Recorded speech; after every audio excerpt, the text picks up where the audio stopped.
Well, our investigative reporting continues in Maine after we reported on suspected Medicaid fraud with Gateway Community Services. The chair of the Oversight Committee praising our reporting, but for weeks we could not get a comment from Governor Janet Mills. Federal officials have now visited Gateway, and last week the governor says she supports an investigation. And another twist, so-called ghost businesses. This building right behind me has 22 different home and community-based healthcare companies registered in the building. It's only 4 floors. I walked in there yesterday trying to find a number of them. Many of them are appear to be just window fronts, door fronts, with nobody behind. All right, so the oversight chair in Minnesota telling us this is a major red flag. So News Nation's Rich McHugh has continued his reporting in Maine, joins us live. So Rich, what all have you found?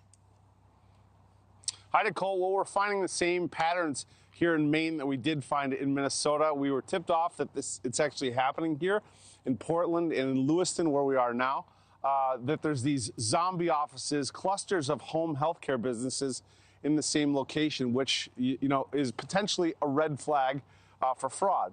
So with this Somali probe that's going on across America, everybody's talking about it. Now we're finding out that it's not just in Minnesota. Minnesota is just a tree. And in Minnesota, you got Minneapolis, you got St. Paul, you have so many different cities that these Somalis are living in.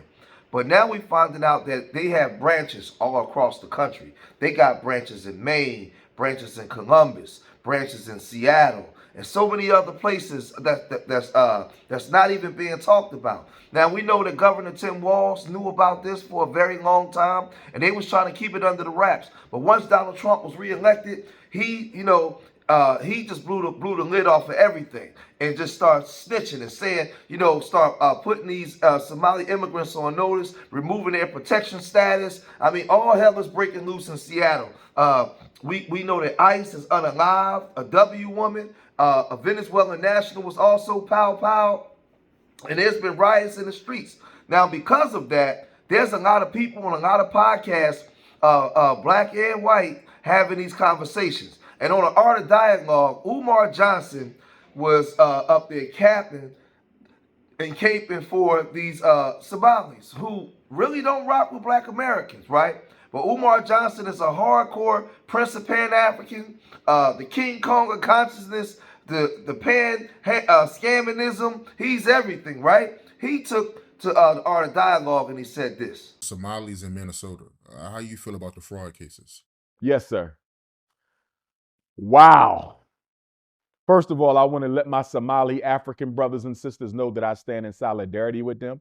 I have a lot of Somali supporters. I have Somali donors to the Frederick Douglass Marcus Garvey Academy. I haven't been to Somalia yet, but I am going to go. And I love my Somali family. Now, for those Somalis who don't consider themselves African, I'm not talking to them. I'm talking to the Somali African family. If you don't consider yourself a Somali African, if you consider yourself a Somali Arab or a Somali coon or a Somali bunny hopper or whatever you want to be, I'm not talking to you. I'm talking to the proud, self-respecting Somali African community of Minnesota and throughout the world. Here's the problem, Art. Here's the problem. There is a white woman in Minnesota who is responsible for a $250 million free food program that was subsidized by the federal government to a tune of $250 million. She scammed the feds out of $250 million in a free food program. She was supposed to be taking food to after-school programs and other programs that feed the children, the hungry, whatever the case may be, Art. And they were not doing that. They were filling out meal vouchers, fake meal vouchers, and they were getting kickbacks from the companies who they should have been giving the food to for completing these fake meal vouchers and invoices. So the whole thing was a scam. The queen is a Caucasian. The problem is her network was Somali.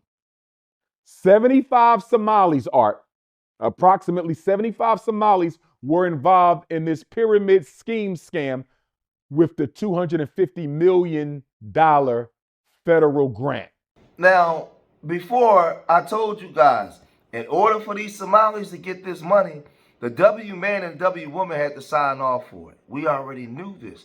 We already knew if this was a $225 billion scam, of course the W person was behind it. Of course they was the ones spearheading the campaign. Of course they was the ones putting money in their bank accounts. And there's a lot of people that went into the shadows, and somebody fell on the sword for everybody else. Of course they kept a lot of that money. Yes. But this is the thing. When you live up in Minnesota, where it's predominantly W folks, and you're up there as a person of color or some Africans or whatever you want to consider yourself, Arabs, whatever, man, listen, they're going to get you, man. It's only a matter of time. You think that they don't see you? You don't think that they see you riding around in those luxury cars progressing better than them W folks? You think that they ain't jealous? You think that the original pirates, the original Jack Sparrow ain't going to get you? Right? So, of course, but now y'all upset. Y'all want somebody to come and stand for y'all. Umar Johnson with this Pan-African stuff, he want to stand with them. He want to make excuses for them. He want, it's just, listen, it's too widespread. They decided to come to America from their country, right, and commit crimes. Now, is that all Somalis? No. But those other Somalis, with everything that this administration is doing, you need to separate yourself from them people. Now, Umar Johnson going to start saying some crazy stuff and saying there's only 75 people. But I disagree. It's way more than 75 people because it's not just Minnesota, Umar. But Umar Johnson, he always sticking his foot in his mouth because he's a scammer himself. He comes and he says this. Donald Trump, because he has an issue with African people generally and African immigrants in particular, he's making a big deal out of this because it confirms his fears around immigrants, African immigrants. He don't say nothing about the white ones. And so you got these 75 Somali brothers and sisters who are probably going to end up going to jail for a long time, federal court, because they got caught up in this racket with this white woman. Art, I'm almost willing to bet you they might get more time than she does. I'm almost willing to bet you the 75 Somali brothers and sisters caught up in this may get more time than the Snow Bunny. And for the white people who says, Dr. Umar, why should you care? They broke the law. Didn't Brett Favre break the law? Didn't Brett Favre allegedly misappropriate millions of dollars in state funding or federal funding in Mississippi? And Brett Favre ain't do a day in jail, if I'm not mistaken. So if Brett Favre can get away with misappropriation of state and federal funds, so can my Somali African brothers and sisters. Until you hold Brett Favre accountable for what he did, don't talk to me about the Somalis. This is why nobody takes Umar Johnson serious. So now he's talking as if the W man and the W woman is going to allow these Somalis to be held to the same standards as them. Come on, Umar, who you think you're talking to? They came here and they joined forces with the W man and W woman as tools and mascots. They let them ride around in cars and let them have their fun. But once it was over, they broke their tools. These Democrats and these other groups can't really save them. That was all part of the agenda. Umar Johnson is a fraud. He noticed. He's not standing on business right now. He's not telling the truth. The saddest thing about this Minnesota scam, Art, they're going to use this. Trump and his henchmen in Congress are going to use this to justify the cutting of millions of dollars to programs that black people need. Now, here's what I'm going to say to the Somali Africans involved in this scam. It's only 75, Art. You got millions of Somali immigrants, so we can't reduce the whole people down to 75.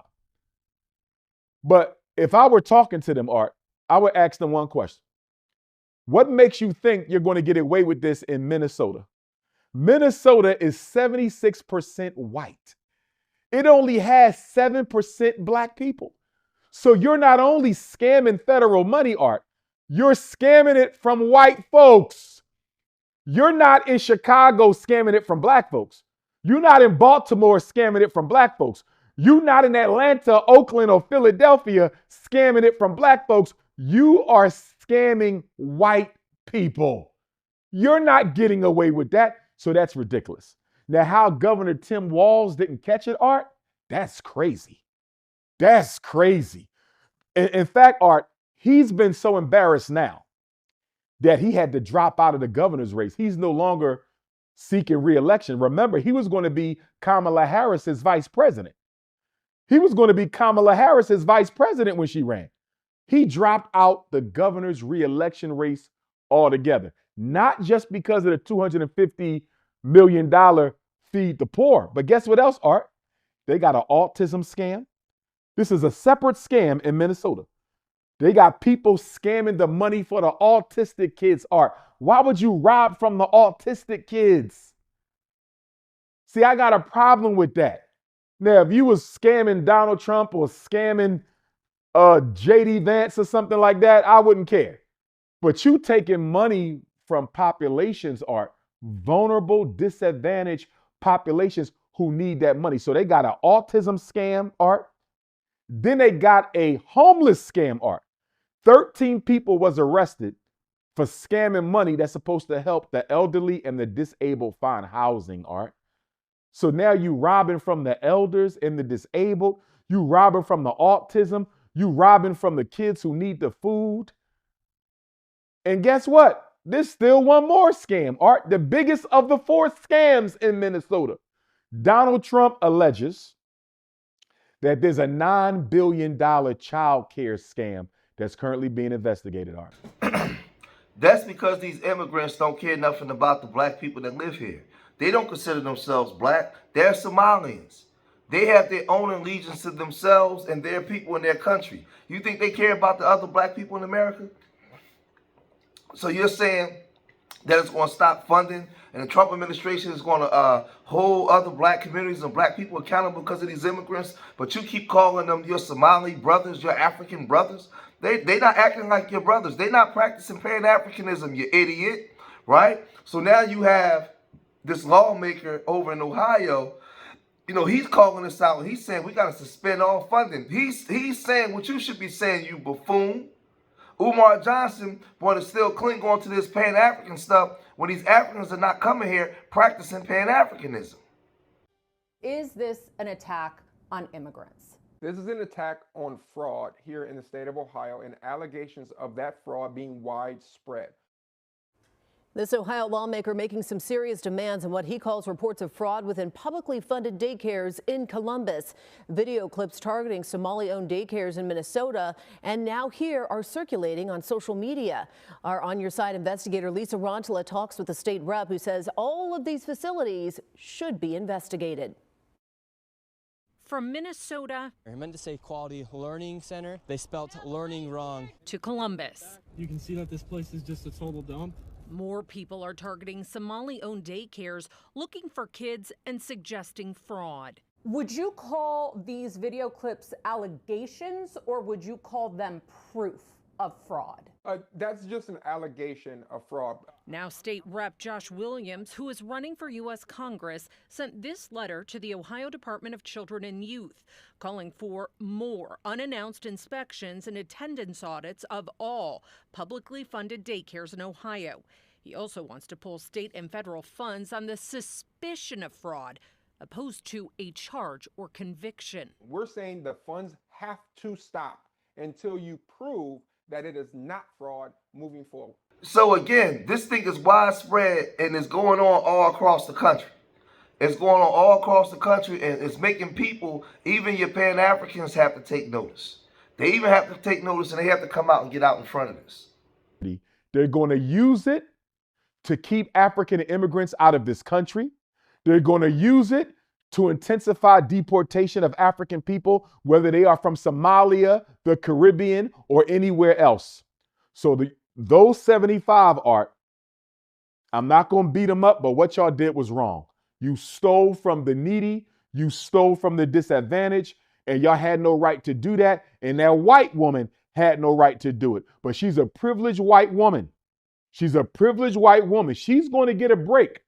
But you all will not. And if you don't have your citizenship, you're going to be deported. That's affecting you and your children. I know it can be hard in America as a black person, whether you are the descendant of the enslaved Africans who built this country, or whether you are the descendant of the immigrant Africans, whether your parents showed up on a boat or whether they showed up on an airplane, you're still African. And what they did, Art, is going to impact funding for the Black community. It's going to impact immigration for Africans around the world coming to this country for this foreseeable future.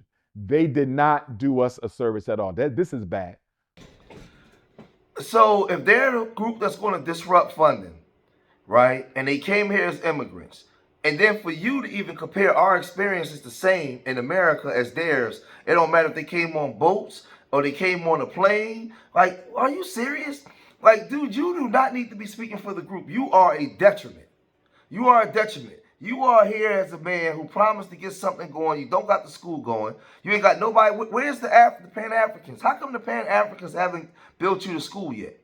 There's millions of Pan-Africans all over the world, all over the planet. How come you don't have the school yet? But yet and still, you got these Somalis that came into our backyard, based off of what you saying, came into our backyard, scammed the whole country, right? In different cities across America. It's going to make the Trump administration want to cut funding to Black programs, and you calling them your African brothers as if they're practicing Pan-Africanism? They don't like Black people, because if they did, they wouldn't come here as immigrants and do something like that. They have self-preservation. They care about themselves. I'm not saying that they don't like Black people, but they have their own agenda, right? A lot of them don't like Black people. Some of them do.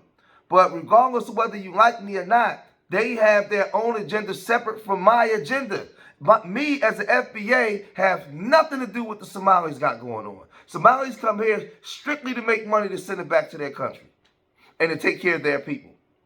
That's what they come here for. So now when this go on, it ain't none of my business, because they don't come here to join forces with me. They come here to do them. So you stuck on this Pan-African grift, but they ain't practicing Pan-Africanism. How many of them donated to your school? Stop lying. But y'all let me know what y'all think about this, man. Umar Johnson's at it again, man. If you made it this far in the video, hit that like button, subscribe to Street Media TV, leave your comments in the comment section. And remember, I love y'all. Till the next time. Peace.